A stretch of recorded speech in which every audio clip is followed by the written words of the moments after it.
Good afternoon, everyone. It is my pleasure to welcome you to one of the series of EENA's webinars. Today's webinar is on ensuring continuity of service of emergency call handling. My name is Kasia Kotz, and I will be today's moderator. Please feel free to ask me any questions. You have a chat window in the panel of the GoToWebinar in which you can ask me or the speakers questions. So let's start with a short explanation on the aim of today's webinar.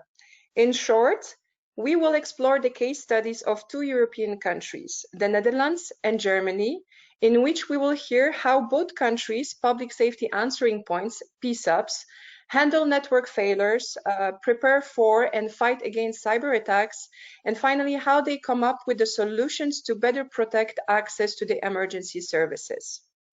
During the next hour, the following speakers will try to touch upon several questions about the causes of network failures, typical cybersecurity risks and recommendations, and lessons learned for ensure continuity of service of emergency call handling.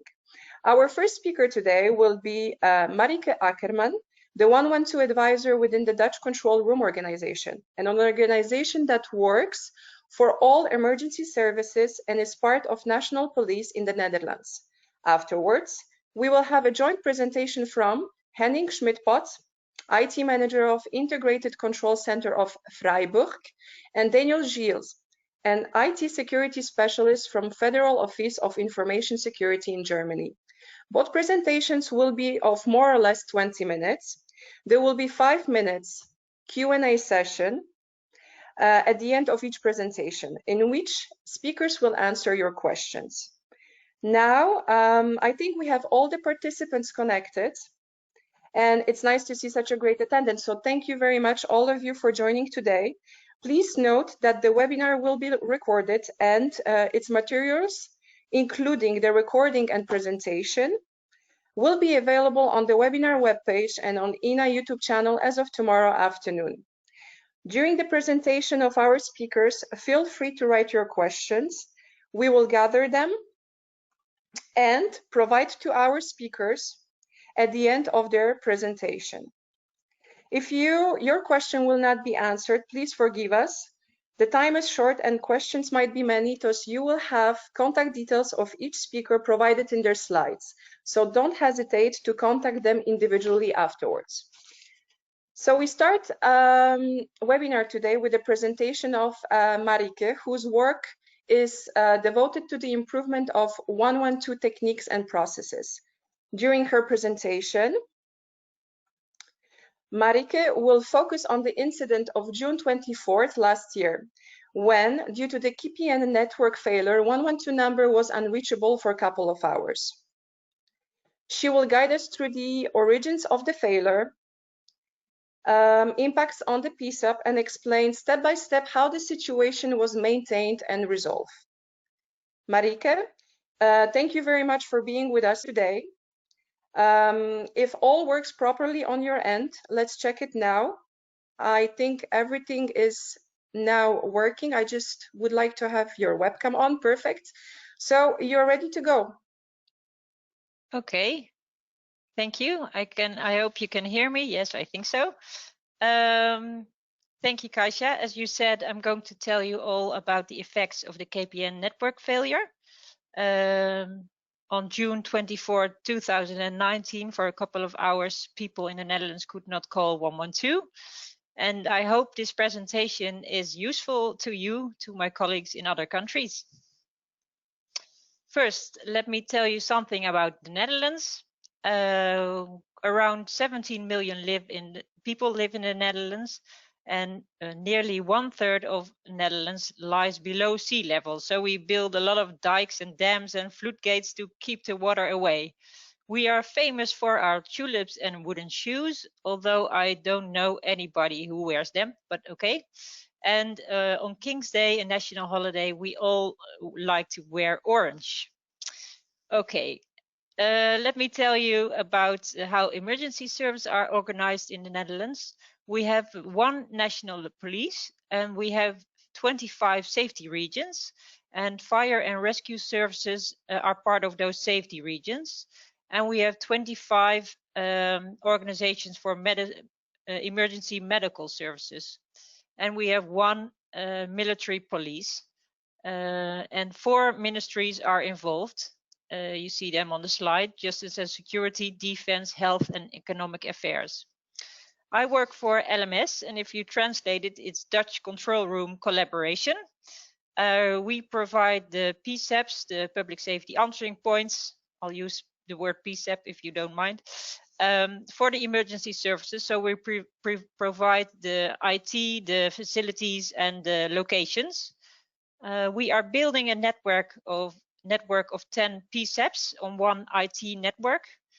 So the emergency services can work together fluently, and if one location goes down or cannot process the number of calls, the other ones can take over easily.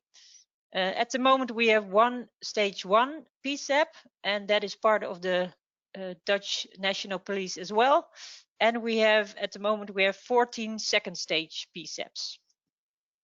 And that's me. Okay, let's look at how 112 works in the Netherlands.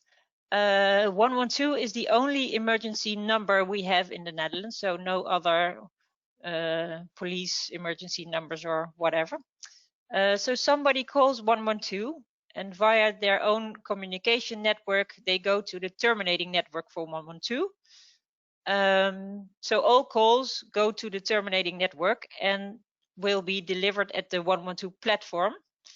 And there, an operator from the first stage PSAP, so in the middle, the person in the middle takes the call and forwards it to the second stage PSAP, where all the emergency organizations are, emergency services.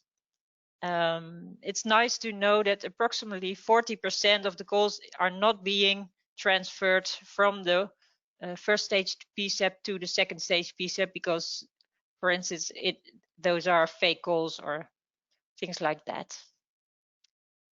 Okay, well, what happened on June 24 is that at 3 p.m. The PSAPs noticed that they were no longer receiving any 112 calls. As a result of the KPN network failure, KPN customers could hardly make or receive any calls from fixed and mobile networks. And everybody in the Netherlands could not call 112 because they all had to go through the KPN terminating network. The internet was still functioning, so calling with WhatsApp, for example, remained possible, but we don't use that for 112, so that for us that was no solution. Our alternative plan was that people could call the National Police service number, so not an emergency number, but just a service number. But that number was also provided by KPN, so due to the network failure, was also not available. And in advance, we did not think this situation could happen to us. So we described it, but we thought, okay, this will be fine if we use the police service number. Let me tell you something about the cause. I'm not a technical person, so this is what I'm going to tell you about it.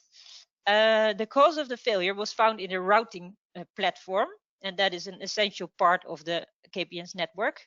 The routing platform determines the route to the destination of every phone call, including a 112 call. And this routing platform consists of 4 independently operating routing systems. So if one fails, the other ones take over. Just redundant systems. But all 4 routing systems failed because of a problem in the software configuration. So we had 4 systems, but if none works, then you have a big problem.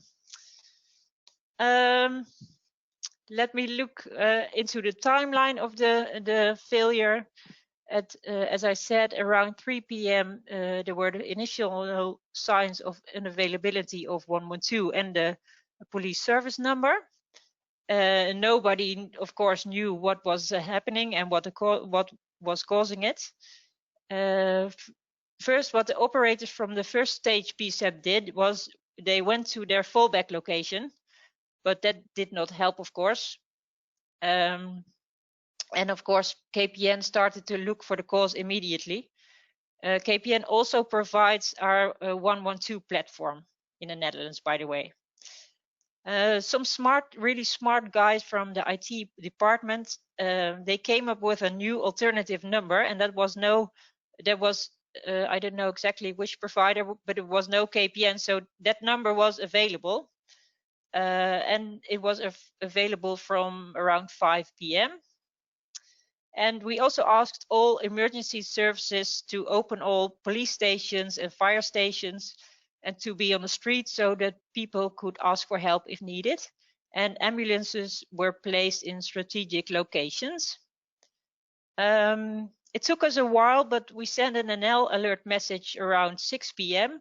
NL alert is our self-broadcast public warning system. So we sent a nationwide NL alert at 6 p.m. I'm going to tell you a bit later about this, but we put in a wrong WhatsApp number. So that's why we send another NL alert message at around 7. You see it on the slide, NL correction. KPN found the cause at around 6 p.m. and around 7 p.m. 112 was fully available again. And we waited a while to send the final nationwide NL alert text message because we wanted to know for 100% sure that the problem was solved. That was around 9:30. So overall, the failure took about 3.5 hours. This is a slide, a figure on the course of 112 calls on the day. The blue line is the number of calls we received, and we think we missed around 1,600 calls that day. We looked at other normal Monday afternoons, and we think we missed 1,600. Here you can see the number of calls to the alternative number. And this is a great slide, I think. In the bottom, you see the squares. At 5 p.m., we mentioned the new alternative number on social media. So some people were starting to call that number. And around 6 p.m., we sent the nationwide NL alert message. And you see that a lot of people were testing the number if the number worked. At 7, we send another one, and you see a peak as well, and also a little one at 9:30.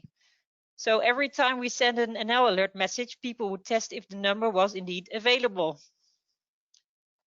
But there were so many calls that we could not answer every call. So you see in the purple, we answered around 50% of all the calls to the alternative number. And from the answered calls, we dispatched around 20% to the second stage PSAPs.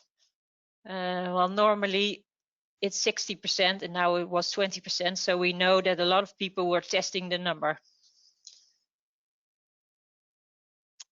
So another thing that went wrong today, a lot of things went wrong that day. So I'm going to tell you just all of it. Be open. I hope you learned something about what we did. We thought it would be a great idea if people could reach the first stage PSAP via WhatsApp. So we included a number we already had in use for other purposes in the NL alert message.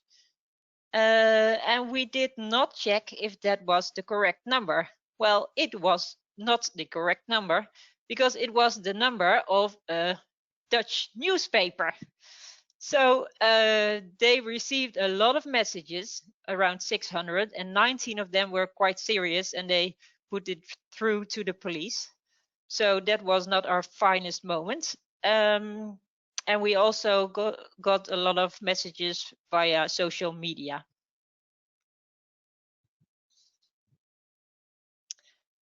So Murphy's Law, anything that can go wrong will go wrong. We also had some problems with our public warning system. Normally, the fire and rescue services can send NL alert messages to the people in their own region and in neighboring regions. But on June 24th, not all PSAPs could send NL alert messages. And the users connected to KPN's 4G network could not receive any NL alert messages. And we really did not have a good plan for sending NL alert messages nationwide. So what happened is that a lot of messages were sent, some regional, some nationwide, and with various instructions in it. So some people received multiple messages and some did not receive messages at all or later, or so it was quite confusing for the people. Yeah, they didn't know exactly what to do. For the PSAPs, there is an operational script in place. It's available since 2013, and it describes on a quite high level possible scenarios and actions. And this situation was in the script, scenario 4. But of course, what I told you, we thought the service number from the police would be available, which wasn't. And the second alternative was, which was in the operational script, was that the emergency service would be visible in the streets. So we did that on June 24th, so that was good. After the June 24, we modified the scenario and we added also the new available, the alternative number. It's still in place now, it is not in use. So if you call it, you hear something like, this number is not available, please call 112 if you're in need, if you're in an emergency situation. The Ministry of Justice, they made a national protocol for NL alert. And we thought about what we could do to make things a bit easier. And the principle we use is that for further development, is that we like to remain as close as to the normal situation as possible. Because it's chaos, it's easiest to do what you used to do. For instance, we are connecting our alternative number to the 112 platform so that the operators can just do what they normally do. And also an interesting thing is that the Tele2, that's a provider, they routed all calls to 112 to the alternative number. So users of Tele2, they could also call 112 and the alternative number, and they all connected to the alternative number. So that was great that they did it that day. Okay. After the network failure, 3 agencies or inspectorates investigated the situation. There is a report, but it is in Dutch. I put the link on the bottom of the slide. I think it's quite easy nowadays to translate it if you look at the internet. So if you want to know more, you can look at the report, or of course you can email me and I will try to give you satisfying answers. So the first one, the Radio Communications Agency in the Netherlands, they looked at what went wrong at the KPN network and with NL alert. The Health and Youth Care Inspectorate looked more at the health part of the situation, and the Inspectorate of the Justice and Security, they looked how the emergency organizations, service organizations work together to deal with this situation.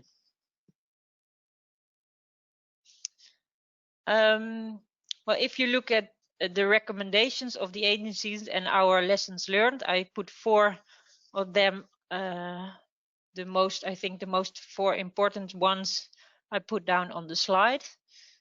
The first one, well, not all incidents can be prevented. So you have to make, of course, you have to make the 112 chain really robust, but you have to also look at alternative ways to contact emergency services. Earlier, we focused more on redundancy of all the systems. That's, of course, good, but also look at alternative ways when the system fails. And of course, make sure that people know what to do when 112 is unavailable. The second one is make sure that providers can test 112. It is possible in the Netherlands, but it needs a lot of organization to do that, so that's not ideal. And also make sure that you can test your public warning system. We can do that as well. We test it every month, but that didn't help us on June 24. And the third is make sure you have a solid nationwide plan for inaccessibility of the emergency number 112. That's of course an easier one, but make sure as well that staff is familiar with the plan, because we had a plan, but not everybody knew about it. We are still busy with the implementation of these recommendations. So we're, well, it's not totally fixed yet, but we are making steps. Okay, this is my presentation. Thank you for listening. And I think there probably will be some questions. So Kaisha, maybe you can share them with me. Yes, so here I would like firstly to thank you very much for this informative presentation. I think we can stay with the view on the slide which you had just before, the slide with the recommendations. Yes, thank you. I would like to also invite our audience to ask questions. I see questions arriving just now. Until I gather them all, could you just please explain, maybe you already did, but we knew the origins of the failure, which was the routing. What kind of steps have been done now to make sure that this kind of problem will never happen again by the KPN, right? Was it, could you please explain how it will be now avoided so it will never happen again? Well, no, I don't think I can explain, because I'm not a technical person and I'm not part of KPN. So, but also the Inspectorate of Radio Communications Agency, no, it's not an inspectorate, they concluded it can never happen again. So KPN had a really good plan for what they could do to prevent it, and they implemented all the measures. So this one, they say, can never happen again, but we don't know, of course, what we thought this would never happen. So there are probably more things we think they never can happen, but still can happen. So that was more the recommendation or the conclusion from the agencies. You can try to prevent all incidents, but you cannot prevent them all, because sometimes you just don't know what's going to happen. So, and any plan to have a backup telco provider for 112 in case of massive failure with the main one? This is the question from the audience as well. Yeah. Well, the Ministry of Justice, they did some research, or they asked a company to do that, but about if it was possible to have a second terminating provider for 112. It is possible. They also looked at the situation if all providers could directly go to 112, so no terminating network. they did not make a decision yet of if that's a good solution, because if you have several connections, that also brings some risk. So well, that is I think the Ministry of Justice and the Ministry of Economic Affairs, they have to decide if that is a good solution or not. Okay. Well, but by still, giving for now it's only one terminating provider. Okay. Well, you've been very honest with everything since the beginning, what kind of mistakes have been done. So a lot of participants just write now that it was an honest story that will help to fix the outcomes of the lessons learned. So they're thanking you very much. I also have a very challenging question, though, from one of the participants who states that how do these lessons combine with lessons learned from other outages in the past?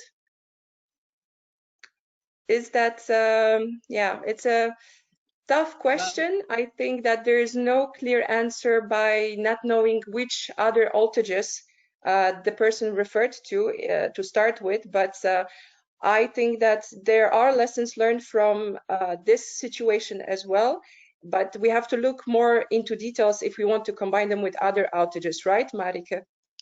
Yeah, of course, every time something goes wrong, most of the time it's not so big as this one, but sometimes one PSAP goes down or things like that. Of course, it's an ongoing thing to improve yourself. So I think it's quite difficult to give one Well, the answer to that outage question. was mentioned by the participants is the one in Driebergen. Does it tell you something? Yeah, in Driebergen, if I translate it, it's 3 mountains. That's a village in the Netherlands. The first stage PSAP is there.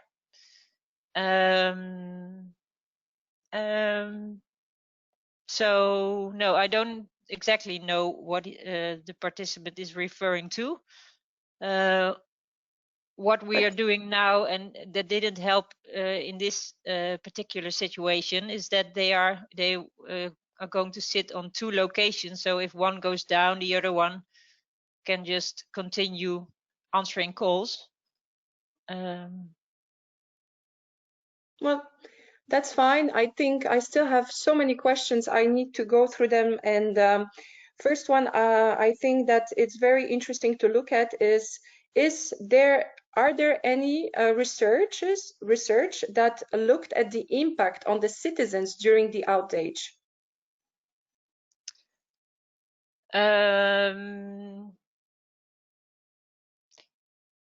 No, not particularly. Well, of course, they looked at the impact, because for instance, all the NL alert messages, that were quite confusing, of course. So in an indirect way, they looked at it, of course, but they didn't ask many people about their experience with it. No. Mm-hmm. But once the alternative number now has been created to avoid the situation from the past, you already communicated about it to the population. And did you receive any feedback from them with regards to this? No. I think it wasn't the easiest number. So that is something, well, you can change it now to an easier number, but that's also, again, we're different communication. So we thought, okay, let's stick to this one and just keep this one as the alternative number, and we just pray it never happens again. Of course. And a question about the getting locations. So were you still getting locations from smartphones when a 112 call was made, even though the call wasn't getting through?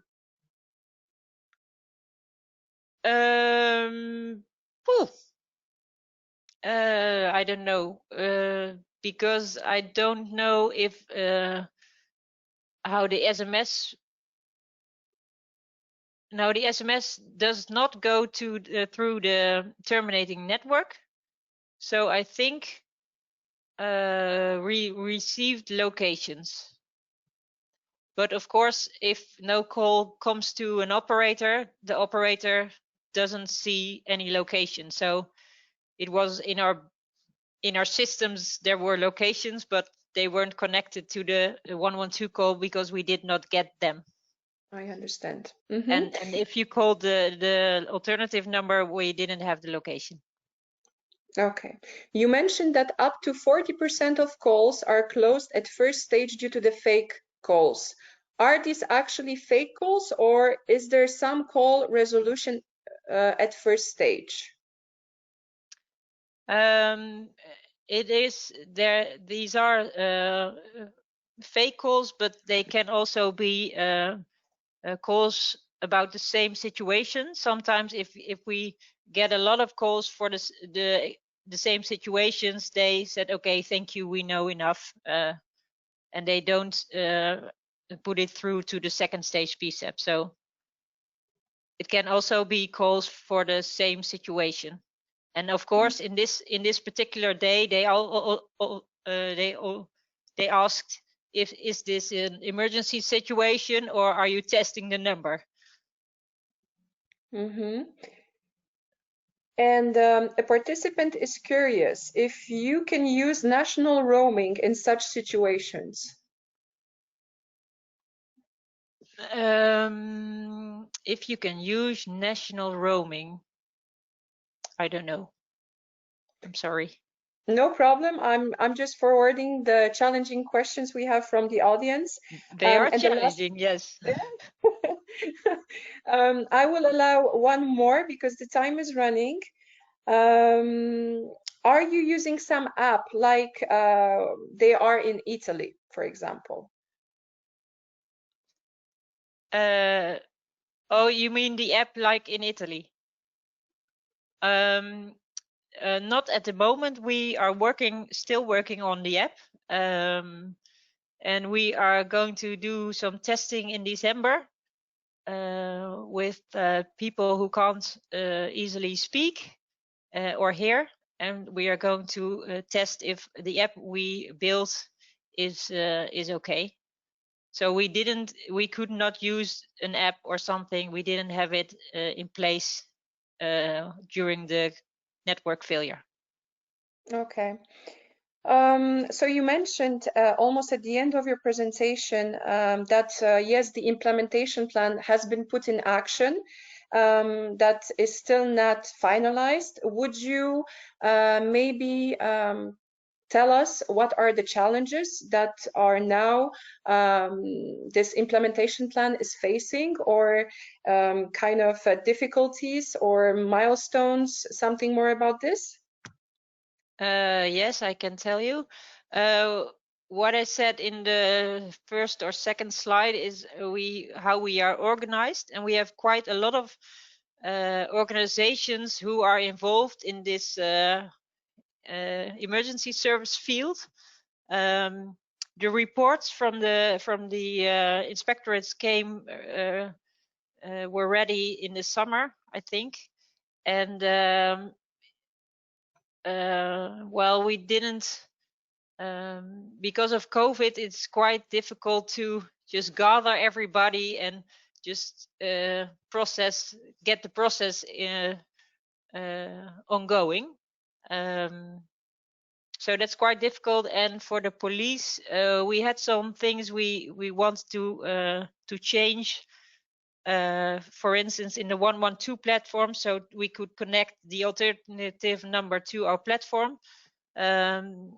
The new platform was just launched, so we had to wait for that, and after that we can connect it. So that's why we haven't done that yet. Okay, and thank you very much for sharing with us the report. In the report of the investigations run by Radio Communications Agency, Health and Youth Care Inspectorate, etc., we can easily see also recommendations for, you know, for for mistakes and for things, for actions to take as well? Or they are just giving the investigation what happened, or there are also actions to take, recommendations? Yeah, those four, they are also in that report. So, but I put on the slide the four main recommendations, at least what I thought was were the main recommendations. So there are a lot of recommendations also to providers, to the ministry, to emergency services, etc. So it's a great report, but it's quite a thick report because all three the inspectorates put everything in one report. And it is only in Dutch? It is only in Dutch. Okay. Yeah, but I think you can translate it quite easily on internet. I thought about doing it myself, but then I didn't know, okay, shall I do it in English, or maybe somebody prefers it in another language, because it's quite technical information sometimes. So that's easier if you have it in your own language, I think. Okay. Well, Marike, thank you very much for your answers for the presentation. Thank you, participants, for your questions to our first speaker. So now we will be moving to the presentation of Henning and Daniel, who will focus on practical approach of cybersecurity in a PSAP and explain what IT Grundschutz is, how it can be adopted to the PSAP profile, and which implementation steps to take in order to establish and enforce a standard security level to protect relevant information and fight typical IT threats and vulnerabilities. Henning, the floor is yours. Hello, everyone. Let us first have a look at the PSAP landscape in Germany. As you see here, in Germany, we have over 500 PSAPs. We have two emergency numbers. We have the 112 for fire and rescue and the 110 for the police. And from the 500 PSAPs, 240 PSAPs are for the 112 and 280 for the 110. For the 112, the responsibility stands in the power of the districts and local authorities. And for the 110, it's in the power of the federal states. So most of our 500 PSAPs they act totally independent from each other, and there is no common organization. For example, they all use different CAD or ICCS systems from, let be around 20 different manufacturers. So you see, under these circumstances, cybersecurity is a really big challenge. And the only solution could be to define a practical approach after IT Grundschutz. We come back later to an explanation about what is IT Grundschutz. But let us first have a short look at the agenda of our contribution for this webinar today. First, we will face typical cybersecurity risks for an PSAP on the basis of the three goals of cybersecurity. Then we will give you an explanation about IT Grundschutz and next chapter IT Grundschutz profiles. And at the end, we will have a look at the IT Grundschutz profile for PSAPs. The first question everyone will ask oneself is, what are the typical cybersecurity risks for a PSAP if you work within a PSAP? And to answer that question, we have a look at the three goals of cybersecurity: confidentiality, integrity, and availability. On the next slides, I will give some examples for these goals regarding to PSAPs. Let's start with confidentiality. Why we need it at the PSAP? These are only two examples. Of course, there are a lot of more reasons, but for example, we are processing personal data with medical diagnosis. And on the PSAP, of course, we hold some sensitive building and site plans. And yes, they are not designed for the public. Why we need integrity at the PSAP? Imagine the CAD system, for example, at the PSAP would not work with integrity. Then the first responders could drive to the wrong location, or a mission with high priority could be downgraded and delayed in time. So that's clear. We need integrity at the PSAPs. The third goal, availability, is also clear. We just heard the comment of Marike. But there are, of course, other examples too. For example, if you reach the 112, but you can't reach the CAD system, it's much difficult for the PSAP to work. And now you would ask yourself, what could be happened that, for example, the availability is not given, that the CAD system is not reachable. And it's not only the hacking attack that come up first when you think about cybersecurity. There are a lot of more reasons, and we will see some of them at the next slide.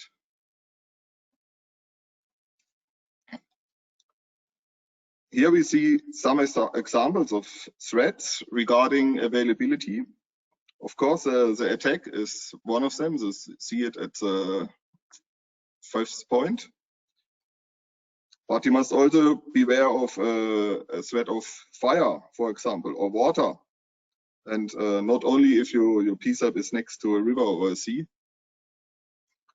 You must be aware of a blackout that led to a disruption of power supply.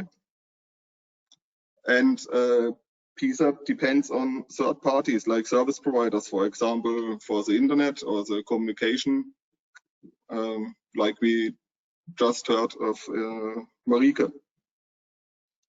And all these are only a few examples. In the current version of IT Grundschutz, you will find 47 threats. So the only chance to confront these threats is a structured approach. And that's the advantage of IT Grundschutz. And for me, the point to give the word to Daniel, who will explain more about IT Grundschutz. Hello, everyone. I think this went well. So I will start with a short presentation about IT Grundschutz. And before I talk about IT Grundschutz, I will just introduce my office. The next slide, the BSI. This is the German shortcut for Federal Office for Information Security. And you can see here our slogan, which is a very, very generic mission statement. And the question is, well, what does this mean, generic mission statement for PSAPs? And I will show you this at the next slide. So here are some key purposes for PSAPs which the Federal Office of Information Security can offer. So first of all, we make information security standards, and we don't only make standards like the ISO, which tell you what to do. We also give additional information, additional help, additional material, which tells you how you can do that. So one big standard is the IT Grundschutz. This is a standard for information security management standard, like the ISO 27001. But this is just one thing which tells you how you can save your own institution. There are also another certifications, security standards like common criteria certifications, which gives you the help to find secure products. And there are a lot of more standardizations and certifications, which I don't want to talk about because it's not the core of our presentation. So we try to make our standards most understandable, but in some parts, in some situations, you need help, or our users need help. So we offer information security consulting for special groups like for federal government structures like PSAPs, because it's in German quitters. And the PSAP proof profile, which Henning will show you later, is well, there was a working group which helped, or which created this profile, or where we were working on this profile. So this is some part of the help we can offer. And there are some another services like actual threat informations we give to our users, and we offer also CERTs, computer emergency response teams, for special groups like federal government offices, and also in some parts our PSAPs. It always depends who is involved in those situations.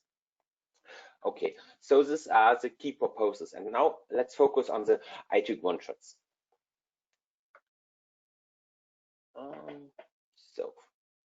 And I want to start with the idea, and I can explain this idea with a very, very short history lesson.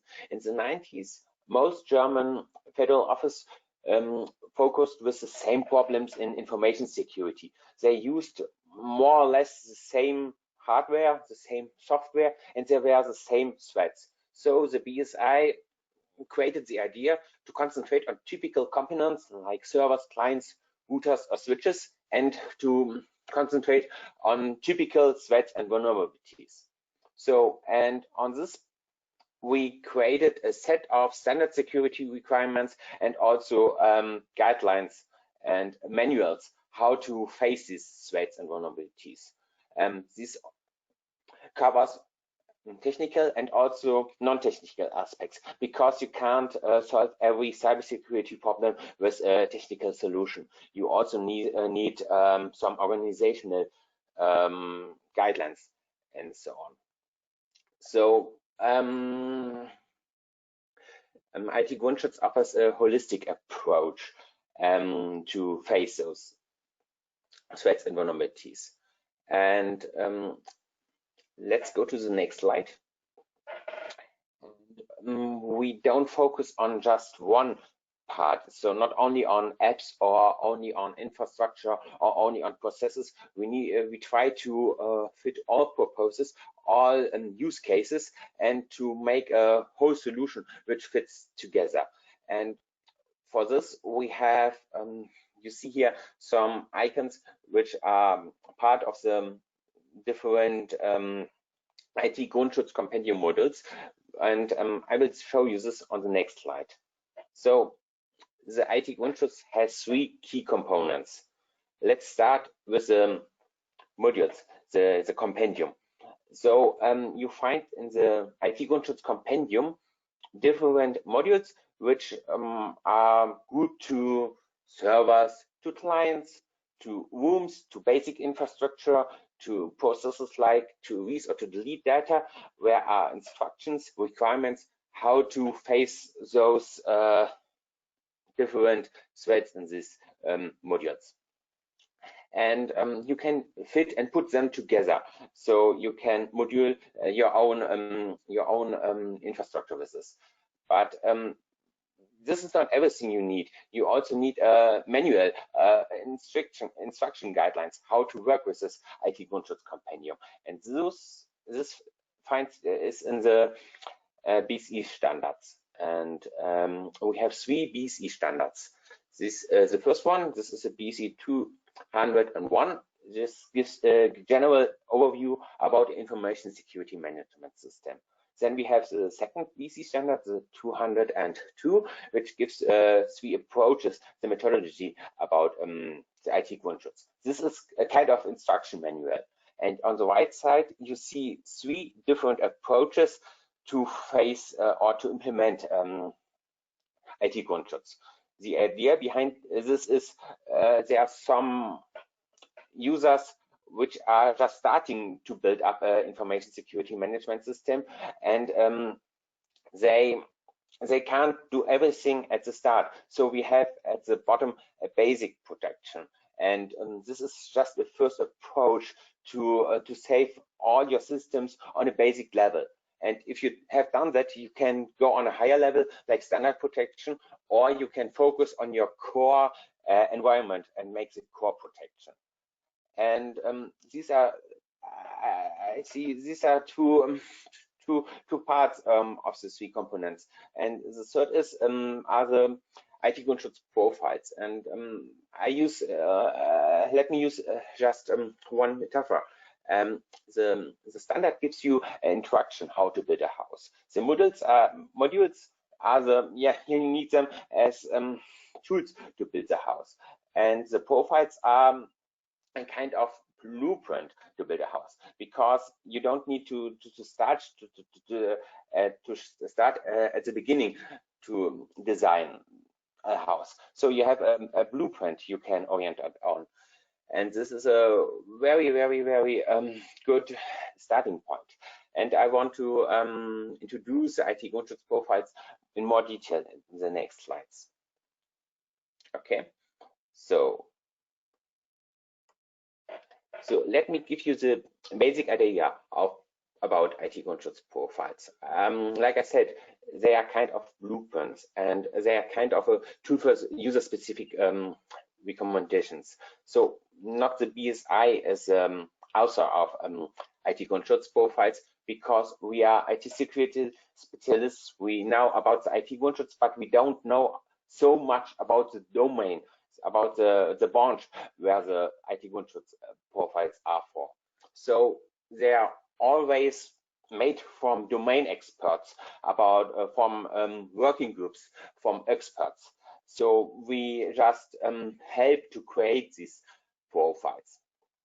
And they are basically, IT Grundschutz profile is something like architecture, a reference architecture, where you have abstract institution, which is typical for the branch. So there's a description about the typical processes you find in the institution, about the typical applications you find in the institutions, about the typical IT systems, the typical IT infrastructure, the typical basic infrastructure. So this is a kind of abstract architecture, and on this basis you have typical information security needs, and also you have a typical modulation with the IT Grundschutz modules. So basically users don't need to start at scratch. They can use the IT Grundschutz profile as a starting point, and they also find their typical requirements for the domain and typical security recommendations for the domain, which are not part of the IT Grundschutz compendium at itself, because we can't, not every security recommendation is in the IT Grundschutz compendium, because some needs are too specific to fit them in the whole compendium. So these typical specific recommendations and guidance can be fitted in IT Grundschutz profiles. And there are a lot of IT Grundschutz profiles already published on our websites, and they are in the different branches. We have profiles for universities, profiles for communal administration, and micros, micro enterprises. Okay, and we just didn't make this profiles at our own. They were all work of working groups, which were which we helped with these recommendations. And just one example for a really good profile is the PSAP profile Henning made. And this is the part where I want to give the speech to Henning. Here we see very shortly the structure of the profile. First, you have to analyze the structure of your PSAP, and we come back to it on the next slide to see what that means in detail. And after that, the next step is an assessment of your protection requirements. And after that, you take the current IT Grundschutz version and identify the relevant modules. And then you can implement the measures. Now we see the structure in detail. The structure consists of everything you do in the PSAP and the resources you need for your working. Processes, applications, IT systems, communication links and networks. And even it's not a technological asset, of course, buildings and rooms. Because the best firewall is needless. If everyone can walk into the PSAP and provoke fake alarms of the local fire brigade, for example. So buildings and rooms are very important.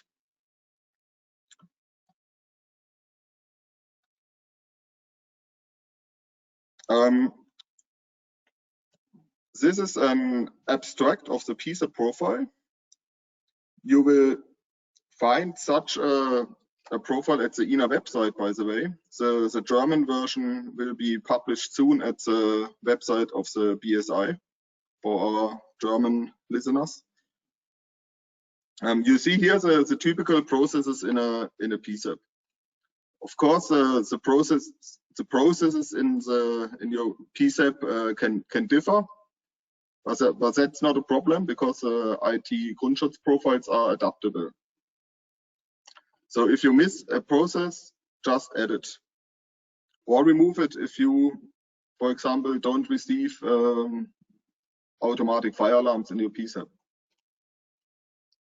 Every process has an identifier, and we need this identifier later in the following. You see it here in the right, for example, that we use the identifier of the processes to define which processes are supported by which applications. For example, let's take the ICCS. The ICCS supports the process 1.1, and that's information received by phone calls. Or the process 1.4, that was, you look here, information received by broadcasts. And the next step is to define all your IT systems and the objects they depend on. The objects can be applications, but also processes. We see it here, for example.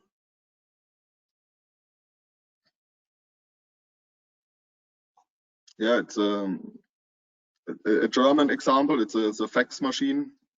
I don't know if in any countries fax machines are still in use, but in Germany they are. And process 1.2, I go back one slide and we see here it's information received by telefax. And the same we do with the networks. And I say it again, the PSAP profile is only an example, a framework, a blueprint that you have to adapt to your own requirements. But for a lot of PSAPs, it will already fit, especially, of course, in Germany. And as I said before, don't forget your buildings and rooms. And beware of that a PSAP is not only the dispatching room, but also office rooms, conference rooms or training rooms. And here on the right side, you see an example and picture of my PSAP in Freiburg.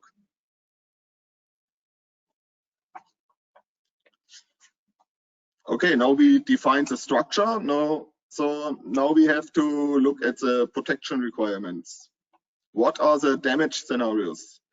We detected 6 damage scenarios, from violations of laws or regulation until financial impacts. Of course, a PSAP usually can't get insolvent, but we also have the risk to pay indemnity for damages, for example, and no one of us wants to waste the public money. And next to the damage scenarios, we see the categorization of the protection needs. It can be normal if the effects are limited and manageable, or it can be high or also very high if the effects are life-threatening, if the effects have life-threatening consequences. And now we can define the protection requirements concerning all the 3 goals of cybersecurity you remember from the first part. It was confidentiality, integrity, and availability. And in this abstract, you see the protection requirements concerning the availability. If process P1.1, it was receiving emergency calls by phone, is not available, it will have life-threatening consequences. So the protection need is very high. On the other hand, the consequences for P4, it was archiving, I guess. I go back. Yes, P4 archiving. Here it's yes, it's just normal because it's not life-threatening. And the next step after that is to define the concrete measures. In IT Grundschutz, you will find around 100 modules, and some of them are relevant for the PSAPs and some are not. In the profile, we listed them all with an yes if it's relevant or a no if not.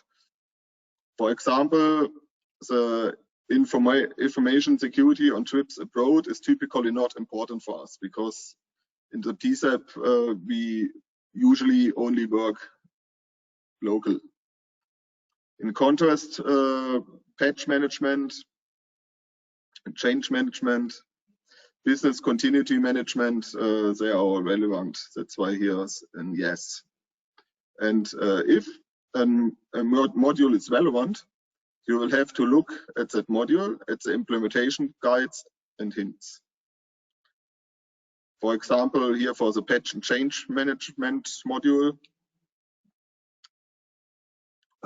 is there an implementation hint that you should install patches only if the support of the manufacturers is available and, if possible, not one day before weekends or public holidays.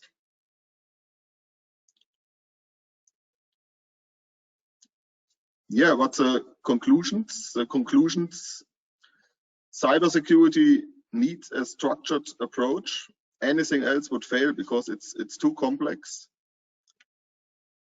IT Grundschutz PSAP profile is a framework for PSAPs. It only includes minimal requirements so that especially small PSAPs are able to implement it. And you can adapt it to your own requirements. It's possible and often necessary. And of course, cybersecurity is a continuing process. You can't do it only once and think you are safe. Yeah, that's it. Thank you very much, Henning. Thank you very much, Daniel, for this detailed explanation of the practical approach of the Grundschutz. I think that it's been a lot to digest, but I have some questions, so I will open now the floor for the Q&A session. The first one that I have is that since the approach has been implemented for the PSAP profile, how was it successful? Was it successful or not? Did you have any challenges that you had to meet and adapt further on? I will give the answer. As the PSAP profile will be published in German soon, in the next weeks, we don't have any, we don't know of any implementations already. So it will be in the future. Okay. And with greater integration on data and information, including IoT, CCTV, etc., within the PSAP, the need for information security has become even more critical. What challenges, in your opinion, does this create for the PSAP?